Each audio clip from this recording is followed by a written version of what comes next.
segment, I will discuss how to do hypothesis testing with the chi-square goodness of fit test. So what we've been talking about all along have been these 6 steps of hypothesis testing, and that doesn't change just because we're using a non-parametric test. This particular test, the chi-square goodness of fit, is used when we have a non-parametric test and a single nominal variable. So it's sort of similar to what we were doing when we were talking about a one-sample t-test or a one-sample z-test, where we have a sample and we're comparing it to some known population values.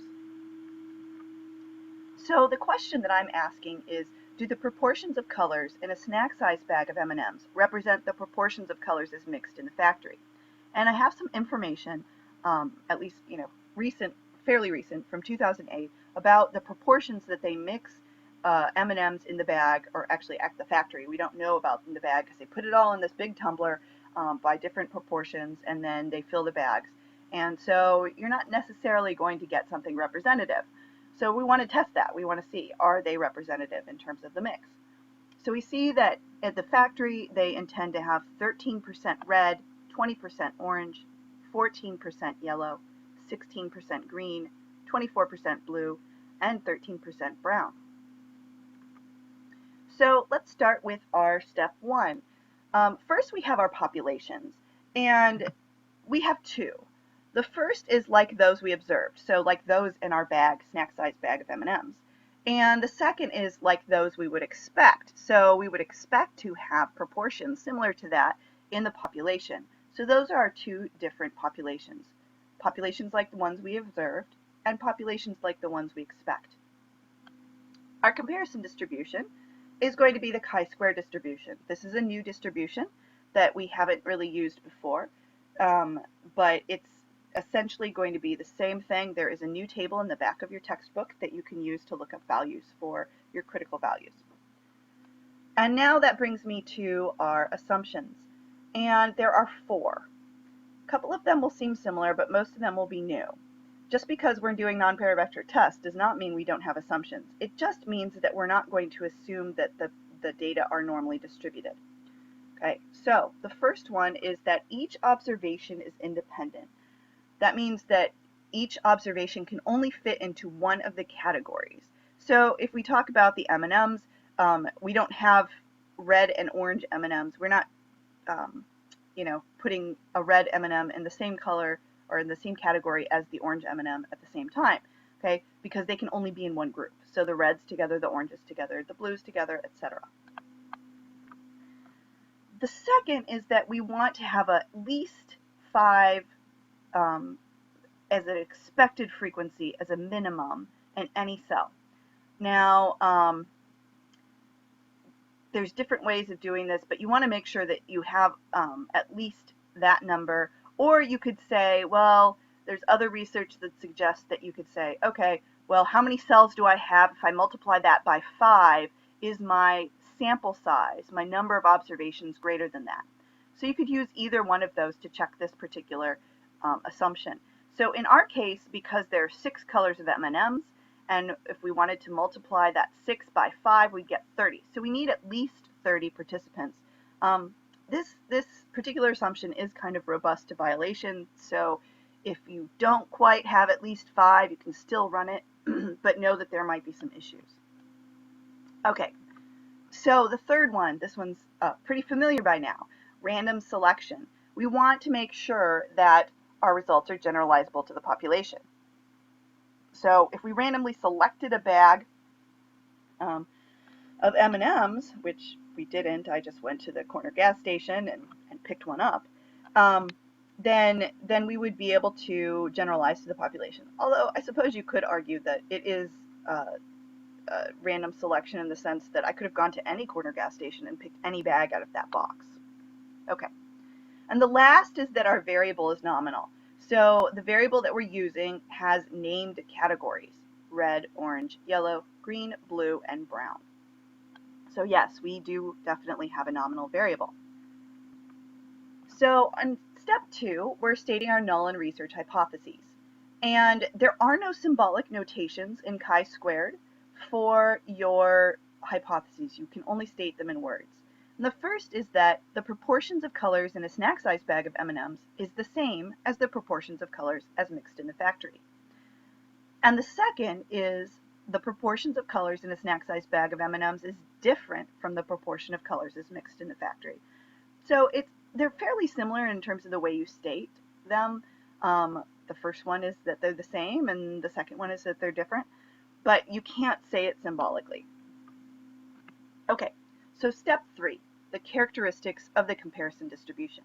So we know that we're using a chi-square distribution, and in order to figure out which one of that set of chi-square distributions we need to determine the degrees of freedom chi-squared. So this is the Greek letter chi, and it's lowercase, so it's not x squared, it's chi squared. So degrees of freedom chi-squared is equal to the number of groups minus 1. So k here is the number of groups. How many different colors do we have? We have 6 different colors. So if we substitute in, we get degrees of freedom chi-squared is 5. So we take that information with our degrees of freedom of 5, and we have our type 1 error rate just as we normally would. We've set it to 0.05 in this case, and our chi-square distribution has a little bit of a different shape, and we put that value in here, and we find our critical value on this new table, the chi-square table.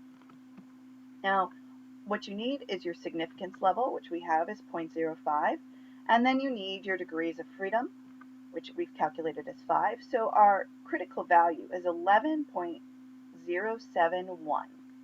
So we can go ahead and put that in here for our drawing of our distribution. And remember, it's the same as what we've been doing. If our calculated value exceeds the critical value, then the probability of getting a score that extreme, or a chi-square test that extreme, is less than 5%. Okay. So here's our test statistic that we're going to use. And O stands for observation, and E stands for expected. So observed and expected values. So we start by taking the observed values and subtracting out the expected values, squaring each of those values, dividing it by the expected values, and then once we've done all of this in these large brackets, we sum all of those different values together, and we should have 1 for each group in our chi-squared. So in this case, 1 for each of the 6 colors. So here's our observed N. So I counted up how many of each color I had in my bag.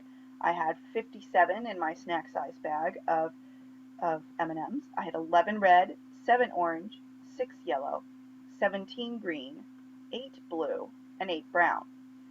Now I can get my expected values because now I know that my total N is 57. So using that, I can take each percentage and multiply by 57 to get expected values for each of our different colors.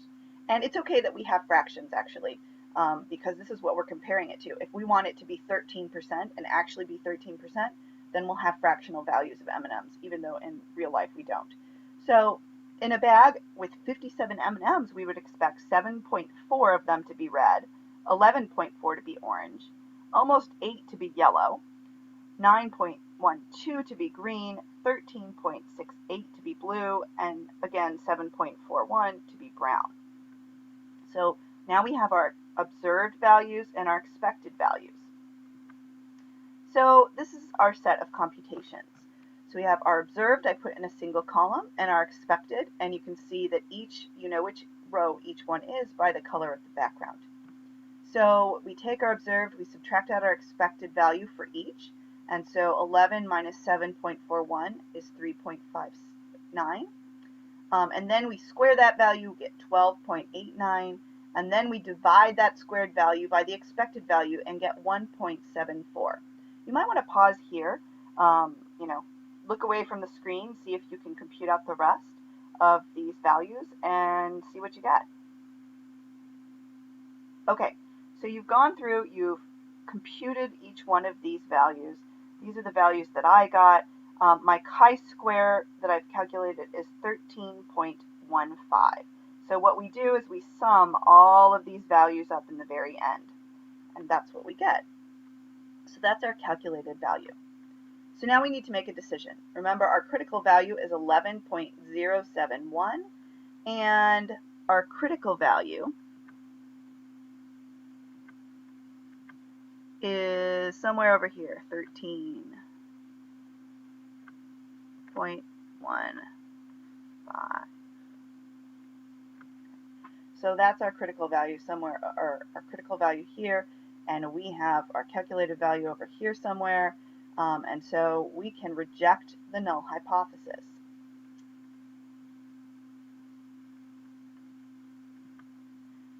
So what we've learned is that the color proportions in a snack size package of M&Ms is significantly different from the factory proportions, where we have chi-squared, and then we say 1 for our degrees of freedom, comma, n equals 57, because we don't have another value that allows somebody to know what our n is that we use to calculate this chi-square. And then we have our calculated chi-square, which is 13.15, and our p-value is less than 0.05. And so for each of these bars, you can see the expected value is in the lighter color, and the bolder color is the observed value. And I actually, you use adjusted squared residuals to find out what these, or excuse me, adjusted standardized residuals to find out where these differences lie here. And this is my best bet here, because if you look back at our computations previously, you can see that the green and the blue contribute the most. They're the most off in terms of our chi-squared.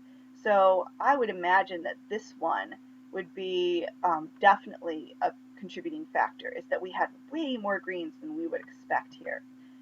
But calculating the adjusted standardized residuals by hand is too unwieldy, so you need to use a statistical package to do that. But as long as you look at that as similar to a z-score, anything for adjusted standardized residual that's greater than, say, 1.96, we would consider those to be significant. So there's a significant difference between our observed values and our expected values. So that's the story for chi-square goodness of fit. If you have questions, let me know. And there are other examples in your book that might be helpful as well.